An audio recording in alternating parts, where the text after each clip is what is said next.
চলতি বছরের ডিসেম্বরের মধ্যে জাতীয় সংসদ নির্বাচন দাবির সঙ্গে একমত হেফাজতে ইসলাম বাংলাদেশ। শনিবার ৫ এপ্রিল রাতে রাজধানী গুলশানে বিএনপির সঙ্গে এক বৈঠকে একথা জানিয়েছেন সংগঠনটির শীর্ষ নেতারা। বৈঠক শেষে স্থায়ী কমিটির সদস্য সালাহ উদ্দিন আহমেদ সাংবাদিকদের বলেন, অন্তর্বর্তী সরকারের প্রধান উপদেষ্টা অতি দ্রুত নির্বাচনী রোডম্যাপ ঘোষণা করে ডিসেম্বরের মধ্যে নির্বাচন দেবেন। সে বিষয়ে বিএনপির সঙ্গে একমত হয়েছে হেফাজতে ইসলাম বাংলাদেশ।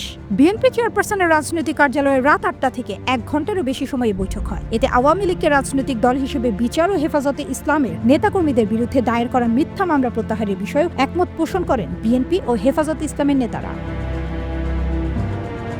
বৈঠকে বিএনপির পক্ষে মহাসচিব মির্জা ফখরুল ইসলাম আলমগীর ও স্থায়ী কমিটির সদস্য সালাহ উদ্দিন আহমেদ ছিলেন। অন্যদিকে হেফাজতে ইসলাম বাংলাদেশের মহাসচিব মাওলানা সাজেদুর রহমানের নেতৃত্বে ছিলেন ডক্টর আহমদ আব্দুল কাদের, মাওলানা মহিউদ্দিন রব্বানী, মাওলানা বাহাউদ্দিন জাকারিয়া, মাওলানা জুনাইদ আল হাবিব, মাওলানা আজিজুল হক ইসলামাবাদ, মুফতি মনির হোসাইন কাশেমি প্রমুখ।